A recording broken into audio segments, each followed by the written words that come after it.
Saw dudes, I know I just created a Strand Titan build, but I wanted to make a speedy video regarding the strat that I and many other Titans have been using to one-shot the headless ones in haunted lost sectors. This build uses Syntheseps, Tractor Cannon, Frenzied Blade, Banner of War, and 1-2 Punch to effectively one-shot or massively chunk the mini-bosses. I actually think there are more applications for this build in endgame content, but it is overshadowed by more flashy builds like Lachette Storm and Lament plus Banner of War. I really like this laid-back build though, so I might throw it into my usual rotation. Without further ado, let's get started. Blade Fury is the only super we can use, but it can suspend priority targets for an easier time to deal with them. Syntheseps can buff its damage by 50% when near 3 enemies to shred through bosses. For the class ability, I went with Rally Barricade. The reload speed it provides to our 1-2 punch shotgun and Tractor Cannon is invaluable and helps with survivability. Frenzied Blade is the star of the build and will be the ability that one-shots most enemies on cast with all the buffs stacking. It severs on hit, lowering outgoing enemy damage by 40%. Shackle Grenade provides much needed crowd control to the mix and lets us pin down enemies for an easy melee kill. The aspects are Banner of War and Into the Fray.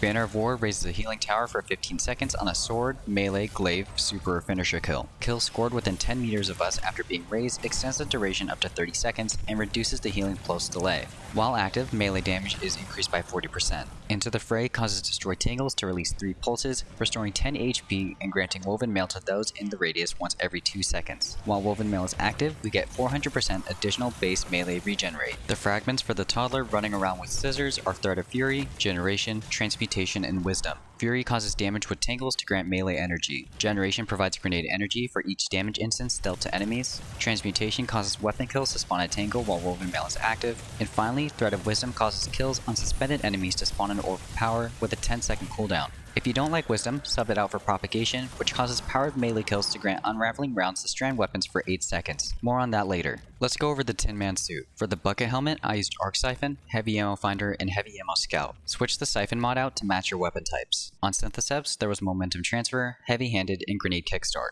Melee Kickstart does not proc consistently with multi-charge melee abilities. For the chestplate, I equipped melee damage resistance and 2 variable resistance mods. When it came to the chrome loafers, there was Recuperation, Invigoration, and Absolution. Finally, the metal waistband had Outreach, Powerful Attraction, and Reaper. Since the whole build revolves around being balls deep in enemy lines, max out your resilience. Woven Mail's 30% damage resist will help us tank more damage. Next, try to max out Strength for Frenzied Blade uptime, then Discipline for more Shackle Grenades. If you're enjoying the video so far, consider subscribing. I'd appreciate it a lot. Now let's move on to the one weapon loadout I have for you all today. I like providing other options, but I found that this setup was the best for solo and team play. Weapon loadout 1 uses Wastelander or Swordbreaker, Posterity, and Tractor Cannon. Wastelander will be one of our melee buffing tools using 1-2 punch in the 4th column. This will provide a 40% damage buff to our Frenzied Blade hits. In the 3rd column, I chose to go with Lead from Gold to provide more ammo since it will be used a lot. This gun also doubles as our DPS option since lightweight switching is decent for DPS phases.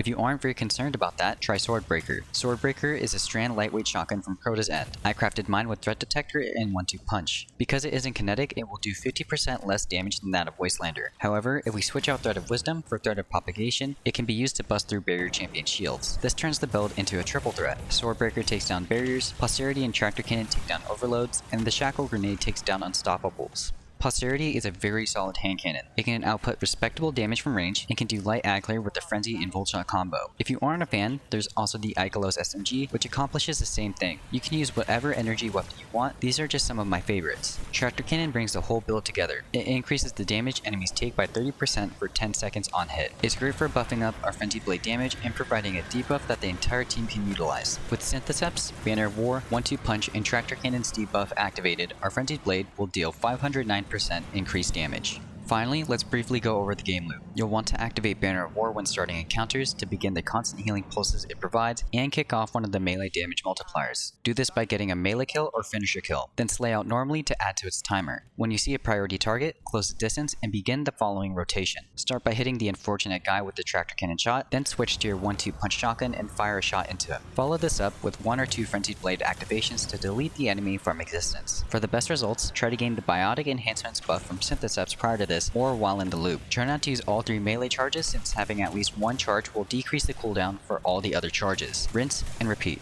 While I'm not a big fan of this year's Festival of the Lost, I still continue to play through it. The headless ones in the legend version of Haunted Lost sectors are a pain in the butt and continue to show that bloated HP pools and stop damage are a problem. While this build isn't a fix, it makes sure that you'll put those pests in the dirt for good. I just wish I could do that to Amaru for spamming the Neon Nerds line. Anyway, let me know what you guys think. As always, thank you for watching and happy farming.